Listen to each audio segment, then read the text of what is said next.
Champion d'Europe, enfin le Paris Saint-Germain peut l'affirmer haut et fort, Arthur. Le PSG a remporté la Ligue des Champions au terme d'une démonstration absolument folle samedi à Munich, 5-0. On avait fait une Stream Team spéciale avant cette finale. On va la débriefer parce qu'il y a trop de choses à dire ce samedi soir. Déjà, peut-être ta première réaction après ce match. C'est même pas à sens unique, c'est que il y a eu une équipe qui a absolument roulé sur l'autre. Ouais, l'Inter a pris une gifle et nous aussi. Parce que si on pouvait s'attendre à un PSG qui tienne son rang en finale, personne ne s'attendait à ça. Personne ne s'attendait à une démonstration de cette envergure. Personne ne s'attendait à voir un gamin de 19 ans marcher sur des vieux roublards de 30. C'est vrai. Ce qu'on a vu, ouais, c'est très frais déjà. Et c'est très agréable aussi à voir pour le football français. Donc, non, franchement, c'est très très belle soirée. Et c'était très émotif pour beaucoup. On a vu beaucoup d'émotions au coup de sifflet final et au moment des célébrations. Cette émission, ça va être très simple. On va commencer par débriefer le match. Arthur, essayer de comprendre comment Paris a pu autant démolir cet Inter Milan qu'on annonçait comme une équipe quand même très très sérieuse mais qui n'a pas montré grand-chose. On débriefera ensuite les notes. Ouais. On parlera d'un certain Désiré surdoué qui a fait un match absolument délirant, mais c'est le cas de très très nombreux Parisiens. Et puis on se penchera sur la suite parce que vous nous connaissez, on aime bien déjà préparer l'après. Est-ce que c'est la naissance d'une dynastie? Pourquoi? Parce que c'est une des plus jeunes équipes à remporter la Ligue des Champions. Faut voir la moyenne d'âge du 11 de départ. Il y a des joueurs qui sont des cracks en devenir et qui vont encore progresser. Donc voilà, quelle est la limite de cette équipe et est-ce qu'il faut se préparer à une dynastie Paris Saint-Germain? Arthur, débutons par ce match. Comment on analyse le fait que l'Inter se soit fait autant démolir par le Paris Saint-Germain et très rapidement finalement? Ouais, très rapidement. Déjà, personne n'avait mis 2 buts en 20 minutes dans une finale de Ligue des Champions. Et on a surtout l'impression que l'Inter n'y a jamais cru, n'a jamais eu l'occasion d'y croire. Ça paraît dingue. On va rappeler quand même qu'avant cette finale, on insistait sur le fait qu'elle était complètement indécise, que c'était impossible de se prononcer, que c'était du 50-50.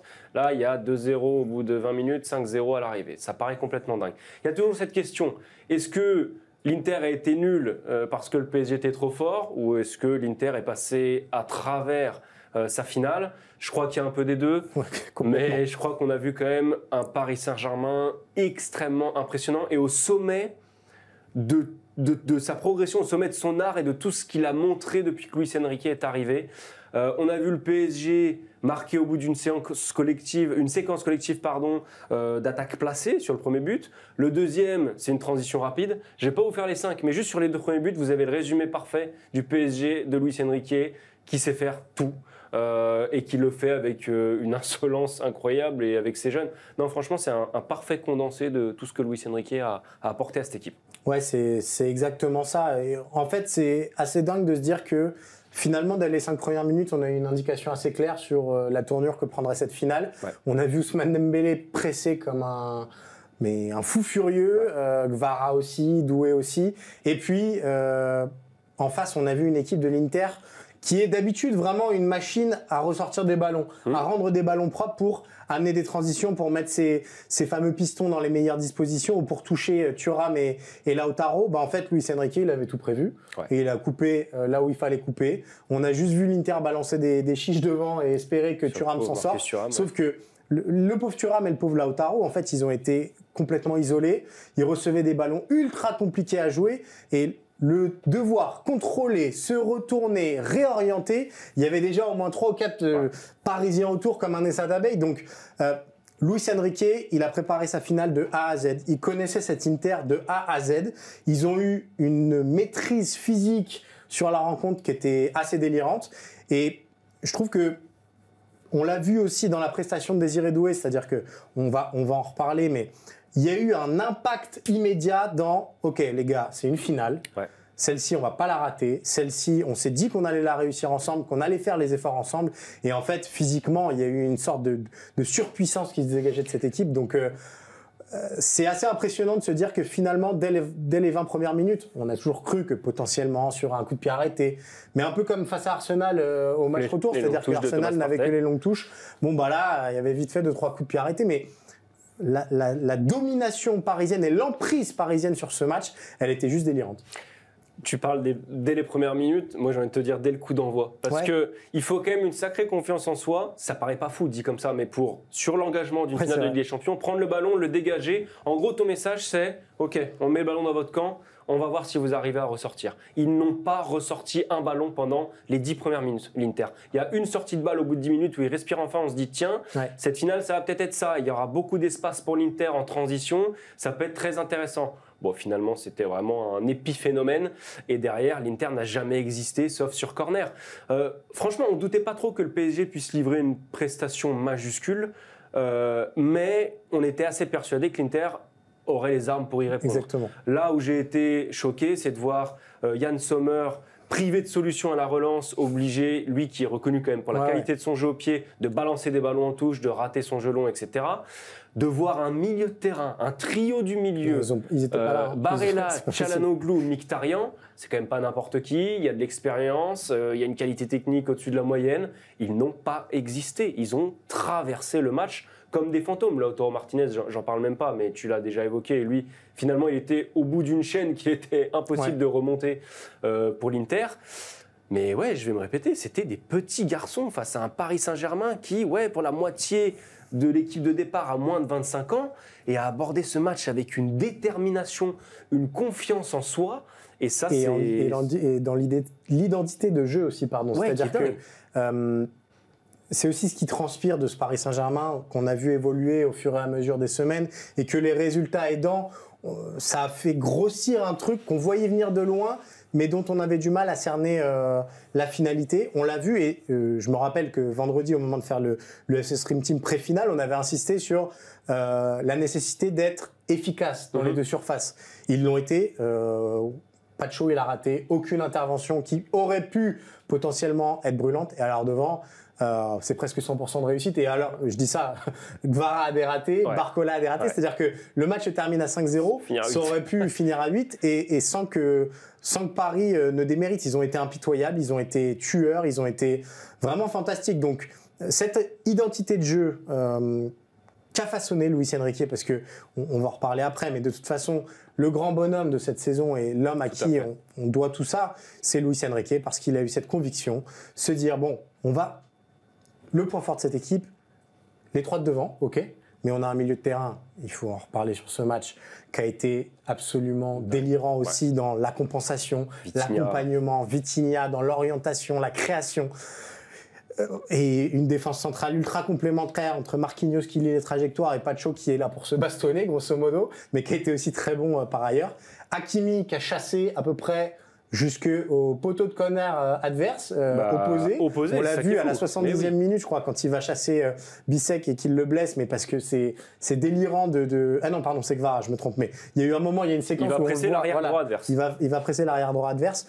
Bref, la confiance qu'ont eu ces joueurs du Paris Saint-Germain dans l'identité collective qu'avait Luis Enrique, qu'a mis en place Luis Enrique, et que les résultats ont fait grandir, je crois que c'est ça le plus remarquable. Et là, on touche au chef-d'œuvre parce que c'est la finale, parce qu'il y a plein de choses autour. Normalement, il y a beaucoup de... Voilà, les finales, c'est ce que tu disais. Il y a toujours un petit moment où les pieds tremblent. Ça n'a jamais été le cas. Et le scénario du match a fait qu'en plus, Paris a accentué son emprise au fur et à mesure des minutes. Mais je crois que cette pression qui s'évapore, c'est justement le bénéfice d'un plan de jeu aussi carré. C'est-à-dire que vous rentrez sur le terrain, vous savez tellement ce que vous avez à faire, vous n'avez pas le temps de tergiverser. Limite, la pression était seulement sur Luis Enrique samedi soir, donc ça facilite les choses pour les joueurs qui ont livré leur partition comme ils devaient la livrer. Et voilà, c'est vraiment un chef-d'œuvre effectivement que le PSG a livré. Tu parles de Luis Enrique, Arthur, on va lui dédier un petit mot avant de passer aux notes quand même, parce que on le disait, c'est lui l'architecte de tout ça. C'est sa deuxième Ligue des Champions, mine de rien, en termes comme coach. Il avait gagné il y a 10 ans avec le FC Barcelone. Ce qui est assez incroyable avec ce Luis Enrique, c'est que c'est presque énervant. Il avait raison avant tout le monde. Il revient de loin. Lui aussi, il faut se souvenir quand même où était le Paris Saint-Germain à l'automne dernier, où était le Paris Saint-Germain au moment où ils étaient menés 2-0 par une équipe de Manchester City fantomatique au Parc des Princes. Donc, il n'est pas passé loin de la correctionnelle, mais il n'a jamais dévié de son chemin. Faut lui tirer un coup de chapeau. Et nous, les journalistes, on était les premiers à être dubitatifs parfois face à ses déclarations où il disait que sans Kylian Mbappé, il y aurait d'autres responsabilités distribuées, face au fait qu'il tente Dembélé dans l'axe alors que nous, on l'a toujours connu maladroit face au but.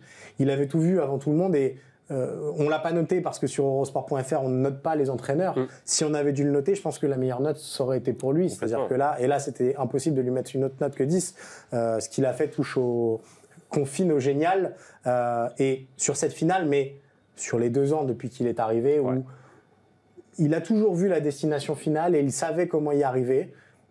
Il y a sans doute plein de choses à corriger dans sa communication, dans sa relation aussi parfois avec son groupe. On sait que ça a pu friter parfois cette saison, mais in fine, on est obligé de s'incliner. C'est quelqu'un qui connaît mieux le foot que beaucoup de personnes. Mais là, regardez la feuille de match, regardez qui sont les buteurs. Alors, j'enlève Achraf Hakimi, Désiré Doué, Kvaratskhelia, Mayolou, j'en parle même pas.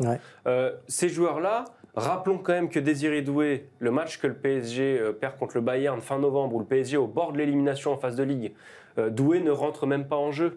Kvara n'est pas là, il arrive au mercato d'hiver.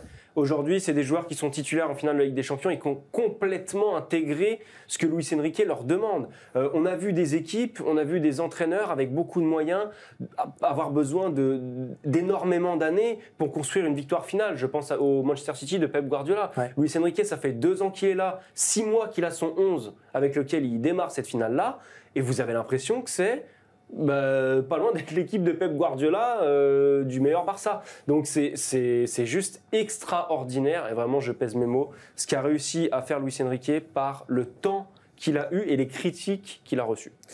Extraordinaire, je pense, c'est un qualificatif qu'on peut utiliser pour l'homme du match. Arthur, on va passer désormais au débrief des notes sur Eurosport.fr. Désiré surdoué, c'est le titre que j'ai choisi modestement parce que ce gamin n'a pas encore 20 ans, il les aura le 3 juin prochain. C'était le plus jeune, je crois, français à être titulaire Tout à fait. En finale de Ligue des Champions. C'était un choix fort de Luis Enrique, et on l'avait dit vendredi, on était plutôt partisans de voir Barcola pour éventuellement utiliser les espaces. En fait, il y avait quelque chose dans ton argumentaire déjà vendredi, Arthur, c'était de dire que chez Doué, il y a quelque chose de spécial.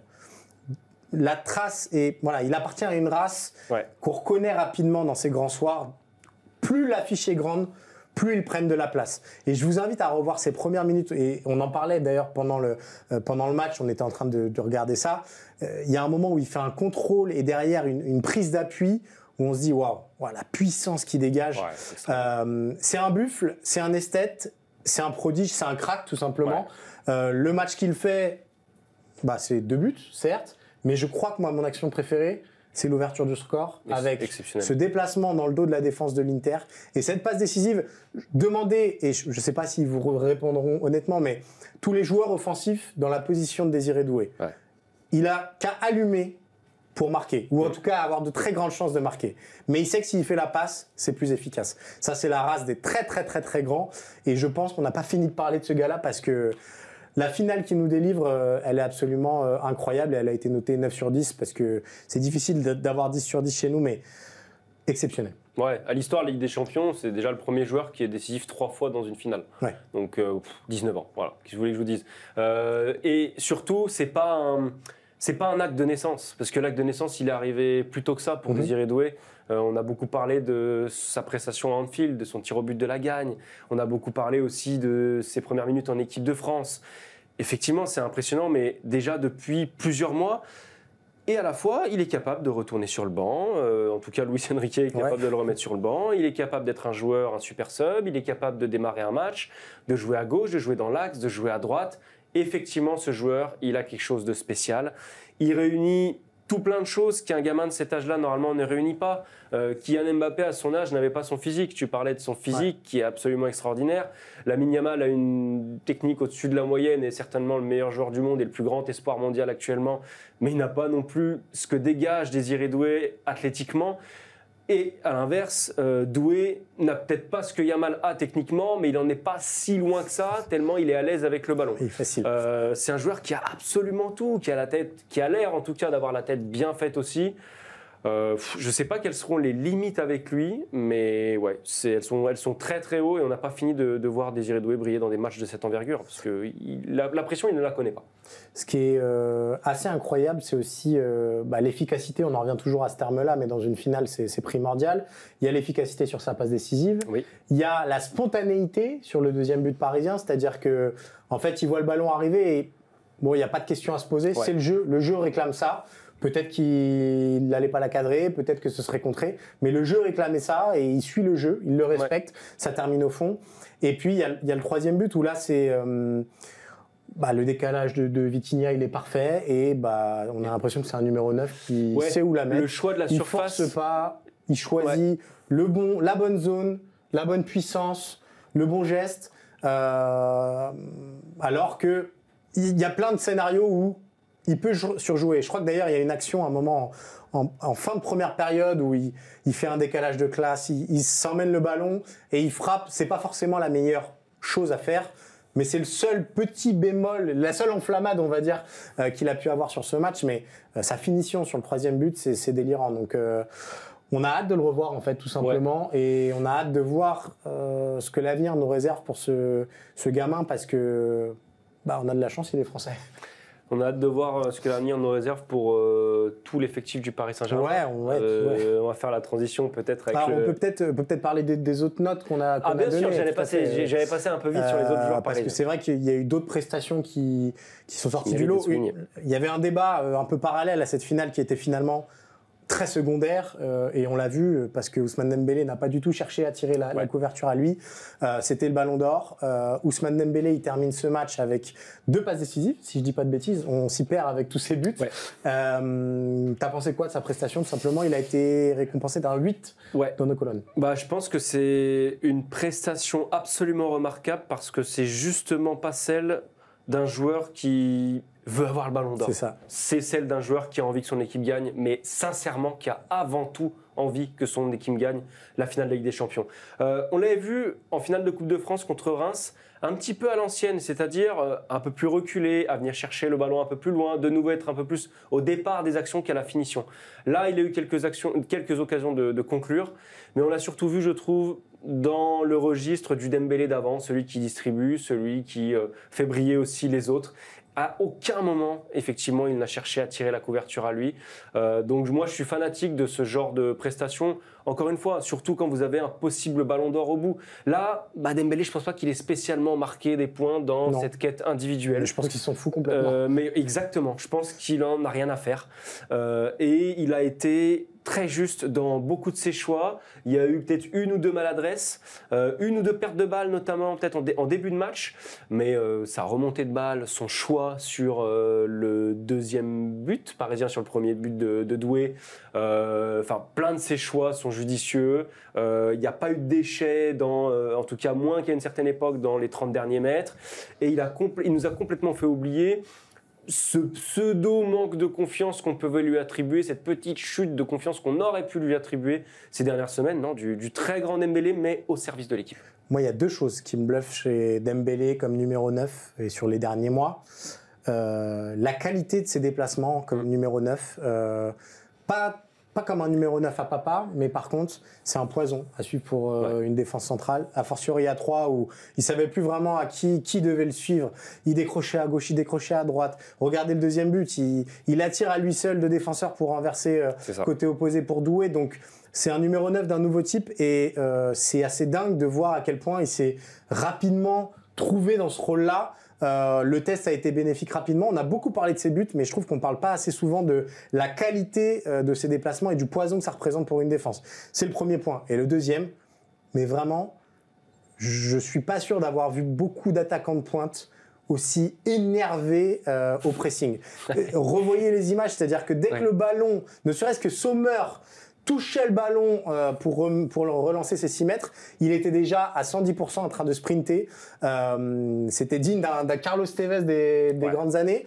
En plus rapide, en plus.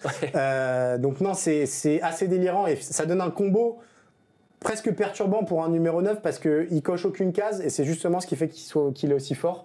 On se dit pas qu'il va prendre les ballons de la tête, on se dit pas qu'il va jouer en déviation, on se dit pas, en fait il sait juste faire d'autres choses et oui, bon, il y a cette talonnade pour le 3e but aussi qui est un style de jeu en appui différent de celui que pouvait avoir Olivier Giroud, mais Dieu sait que c'est efficace aussi, donc grand bravo à lui, grand bravo aussi peut-être au 3e homme, moi je dirais de cette finale. J'ai mis une très bonne note à Vitinha qui a fait une grande finale, mais Pacho, encore une fois, alors on a suffisamment souligné la faiblesse de l'Inter, mais waouh, quelle trouvaille celui-là. Ah, lui, c'est un vrai rock défensif. C'est pas la première fois qu'il nous impressionne en Ligue des Champions cette saison. Si je dis pas de bêtises, il a 22 ans, 23 peut-être. Ça doit être dans ces eaux-là. Ouais, peut-être qu'il y a une petite erreur là-dedans, mais ça reste un tout jeune défenseur central.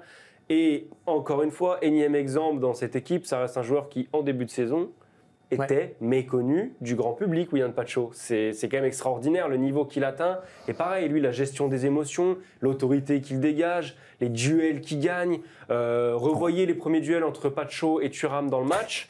Thuram, c'est pas un attaquant frêle, il me semble. Il a été sacrément bougé. Et d'ailleurs, ça a duré tout au long de la rencontre. Donc, revoyez le 2e but aussi. Comment Paris récupère ce ballon. C'est d'abord lui qui intervient devant les airs. Pour repousser le danger. Et derrière, il poursuit l'effort pour aller gratter un ballon qui est promis à un corner. Derrière, c'est Gvara qui redonne à Dembélé. Et puis, ça fait 2-0. Donc, énorme match. Et puis, il a un côté destructeur. C'est un peu The Destroyer. Venez vous frotter à lui. Vous êtes sûr de ressortir complètement démoli. Donc, assez dingue comme prestation. Puis, après, tous les autres Parisiens. Hakimi aussi, on pourrait en parler parce que... Lui, c'est peut-être le grand monsieur de la saison parisienne. Du début à la fin, je crois que je le mets lui... Parce que Donnarumma, il y a eu la phase finale. Bon, au final, il n'a rien à faire. Il y a eu la phase finale de la Ligue des Champions extraordinaire de Donnarumma. Il y a eu l'année 2025 magnifique d'Ousmane Dembélé. Mais la saison d'Achraf Hakimi, si on doit prendre les joueurs, parce que le monsieur du PSG, c'est Luis Enrique, pour moi, c'est Achraf Hakimi. Et pour moi, c'est un capitaine qui ne dit pas son nom. Franchement, dans le leadership qui dégage, on sent qu'il amène dans son sillage beaucoup de monde et il a les qualités parfaites pour le jeu de Luis Enrique. Tu mets les jambes, tu vas harceler. Ça a été un chasseur d'élite incroyable. Arthur, on va passer au dernier sujet de cette émission spéciale. On est gourmand, mais comment ne pas l'être après cette démonstration collective. Le PSG a enfin vaincu la malédiction. Ils sont champions d'Europe 2025. Est-ce que ça en appelle d'autres, tout simplement ? Est-ce que ça appelle d'autres titres ? Ça, on va pas s'amuser à commencer à dire oui, le PSG va gagner 3 prochaines Ligues des Champions parce que ça, à part le Real Madrid, globalement, il y a personne qui peut se permettre de dire ça. Et cette compétition, elle répond pas toujours à la logique déjà. Elle sacre pas toujours la meilleure équipe. Par contre, se dire que le PSG va être une équipe qui va compter en Ligue des Champions et allez, je vais me mouiller un peu, qui sera dans le dernier carré très régulièrement sur les 3, 4, 5 prochaines années, oui. Mais comment imaginer l'inverse ? Parce qu'aujourd'hui, vous avez des jeunes talentueux, pour certains qui jouent depuis quelques mois titulaires dans un club de très haut niveau et qui sont déjà archi décisifs dans une finale de Ligue des Champions, Désiré Doué. Vous avez un coach qui va cadrer tout ça et qui va empêcher les têtes de trop gonfler et qui va garder tout le monde les pieds sur terre et continuer de travailler et apporter ses petites touches et continuer de faire cette équipe son équipe avant tout. Et je pense que vous mélangez ces deux éléments-là, des joueurs qui auront envie, un groupe, un club qui va avoir envie de continuer de grandir ensemble. Luis Enrique, il a tout pour s'épanouir dans ce PSG. Les joueurs ont tout pour s'épanouir dans ce PSG. Et les futurs recrues, maintenant, vont se dire « Ok, je signe chez un possible vainqueur de la Ligue des Champions ». Ça change tout et je crois qu'on va entendre parler du PSG énormément sur les prochaines années. On a parlé de l'aspect sportif. C'est important de souligner aussi que même en interne, la prolongation de Luis Campos prolonge un petit peu et accentue encore le fait que cette équipe-là est amenée à vivre ensemble pendant les 2, 3, 4 prochaines années. Peut-être qu'à un moment, il y aurait une usure parce que Luis Enrique, comme Pep Guardiola, c'est pas toujours très facile à gérer quand on est joueur et que quand on en a gagné 1, 2, 3, je parle de titres, pas forcément de la Ligue des Champions, mais quand on a beaucoup gagné, quand on a eu beaucoup de succès, à un moment, on se lasse. Mais là, je suis assez d'accord avec toi. Tous les signaux sont au vert pour qu'on assiste à la naissance d'une équipe qui va compter en Europe, qui va devenir beaucoup plus régulière aussi parce que les 6 derniers mois nous prouvent que finalement, c'était pas juste un feu de paille. Dembélé, il n'a pas pris feu et en septembre prochain, il s'arrêtera de marquer des buts et il s'arrêtera d'être décisif. C'est pareil pour Vitinha, c'est pareil. Encore une fois, le cadre collectif est tellement clair, tellement identifié et tellement finalement indestructible de ce qu'on a vu en Ligue des Champions cette année que c'est difficile d'imaginer d'autres choses. C'est difficile aussi d'imaginer le PSG dans une situation aussi difficile que celle dans laquelle il était à l'automne dernier, parce que bon on imagine mal. Si vous remettez l'Atlético de Madrid au Parc des Princes l'année prochaine, je suis pas sûr qu'on assiste au même match. Donc ouais, il va falloir vraiment compter sur le Paris Saint-Germain dans les années à venir. Et puis, encore une fois, tu as parlé de ce groupe qui était jeune. C'est un groupe aussi qui va être renforcé. Il va y avoir un mercato. Peut-être que ce ne sera pas les plus grands noms, et tant mieux. Mais par contre, ce sera ultra ciblé, ce sera fait en intelligence. Et je pense que ce titre va aussi calmer beaucoup de choses dans l'empressement qu'a pu avoir le Paris Saint-Germain par le passé. Ils ont réussi leur mission. Ils ont réussi leur quête. On peut souffler un grand coup et on peut continuer à travailler, mais beaucoup plus sereinement, sans ce climat qui avait déjà un petit peu disparu, mais sans cette hystérie collective qui a si souvent caractérisé le PSG, où la moindre défaite, la moindre mésaventure partait direct en crise. Là, on est à l'abri de ça. Et même si l'année prochaine, Paris ne réussit pas une saison aussi grandiose que celle qu'il est en train de réussir, et Dieu sait que c'est possible étant donné qu'ils ont tout gagné cette saison, il n'y aura pas ce sentiment-là, parce que là, je pense qu'il y a quelque chose qui s'est calmé et que tout le monde est un petit peu repu et pour le bien de tout le monde. Et je vais même dire, je pense que s'il y avait eu défaite en finale, je crois qu'il y a une telle confiance dans le processus depuis que Luis Enrique est arrivé. Mais il y aurait quand même eu ce truc de... Ce truc redondant, évidemment. Malgré Luis Enrique, malgré le changement de projet, on n'y arrive toujours pas. Mais je crois que tout le monde était un peu dans l'idée qu'il fallait laisser 3, 4 ans, 5 ans à Luis Enrique pour arriver à ce sommet. Force est de constater qu'il y est arrivé au bout de 2 ans, ce qui est assez dingue. Mais effectivement, les signaux sont excellents, même dans les noms qui circulent pour le prochain mercato. Déjà, il n'y en a quasiment pas. Donc, ça change complètement de ce qui se passait il y a encore quelques années en arrière. Sur les profils ciblés, il y a plein de gros numéros 9 qui vont se retrouver sur le marché. Luis Enrique, il n'en veut pas. Il veut un joueur qui continue d'être malléable, qui puisse être adapté, en tout cas s'adapter aux 3 postes de devant. Voilà. Et puis, le symbole est dingue. De gagner la Ligue des Champions la saison qui suit le départ de Kylian Mbappé, c'est fou. On ne va pas tirer sur Kylian Mbappé, c'est pas du tout la question. Mais c'est dingue de se dire que, encore une fois, vous démarrez la saison avec des joueurs que le grand public ne connaît pas, pour certains, et que vous la terminez sur le toit de l'Europe. Donc, comme tu le dis, là, c'est tranquille, on continue d'avancer et c'est le meilleur contexte possible pour continuer de surprendre, parce que là, on n'a plus envie de leur donner de limite et ils vont continuer à travailler sereinement. C'est fou de se dire que QSI est arrivé en 2011, qu'ils ont signé le plus grand transfert jamais réalisé dans l'histoire avec Neymar, qu'ils ont eu l'un des meilleurs joueurs au monde pendant de très nombreuses années avec Kylian Mbappé, mais que finalement, la meilleure recrue, c'est celle qui s'est faite à l'été 2023, après des discussions dans des palaces parisiens, c'est Luis Enrique. Je trouve que ça donne il y a une certaine justesse dans le football, et ça fait plaisir que ce soit ce Paris Saint-Germain-là qui soit sacré, non pas contre l'Inter, mais je veux dire... comparé à toutes les versions qu'il y a pu y avoir du PSG QSI, celle-ci est celle qui se rapproche le plus de l'idée du football. Et j'écarte complètement du sujet, mais quand on voit l'évolution du football ces dernières années, on a beaucoup parlé, et je pense qu'on a été déformé par le prisme Ronaldo-Messi, c'est les superstars, etc. Paris a été complètement trompé dans ce schéma-là, mais vous regardez en 2024 qui gagne l'Euro, c'est une équipe ultra collective où, oui, il y a Yamal, évidemment, mais malgré tout, l'identité collective de cette Roja est ultra facile à lire. C'est pareil pour ce Paris Saint-Germain, c'est pareil pour le Liverpool de Slot. Je veux dire que ça fait quand même plusieurs années qu'on ne cesse de répéter que les grands titres ne se gagnent plus uniquement avec un joueur totem, avec l'attaquant qui va marquer 45 buts, dont le doublé en finale, mais plutôt parce qu'on construit mieux des équipes. Et a fortiori, quand on voit... la couronne, elle passe de la tête du Real Madrid à celle du Paris Saint-Germain. Le Real Madrid a fait le chemin inverse l'été dernier. Ils sont en train de le regretter et peut-être qu'ils vont faire autre chose cet été. Mais voilà, c'est juste la conclusion de se dire que y a une certaine justice dans le football, et c'est plaisant que ce soit le PSG le plus juste dans sa vision qui soit récompensé finalement. Ouais. Je crois que C'est beau ce que je viens de dire. Là. Non, moi, je peux pas passer après ça. Je peux plus rien dire après ça. Le monologue était extraordinaire. Et ben voilà, c'est la fin de ce débrief du FC Stream Team. Merci beaucoup, Arthur. Merci je vous donne rendez-vous évidemment sur eurosport.fr dans les jours, je vais même vous dire dans les heures qui viennent parce que le dispositif il va être très important pour couvrir les festivités. Dimanche, la parade du Paris Saint-Germain et même dans les jours qui viennent, on évoquera tous ces sujets-là. Il y aura la Coupe du Monde des clubs qui va démarrer très vite dès le 15 juin pour le Paris Saint-Germain. Avant ça, il y a aussi, et il ne faut pas l'oublier, la Ligue des Nations qui peut encore nous réserver des très belles émotions avec ce France-Espagne jeudi soir. Ouais, donc voilà, il y a du pour les Parisiens, mais voilà. Dembélé l'a dit, hein, il a dit Deschamps, je sais pas dans quel état il va nous retrouver, enfin le coach.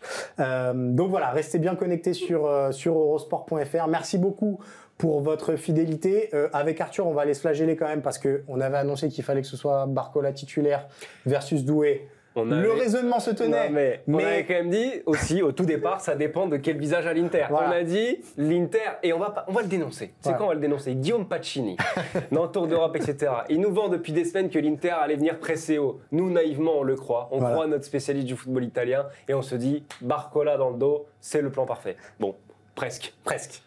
Merci beaucoup pour votre fidélité et à très bientôt. Salut tout le monde. Salut.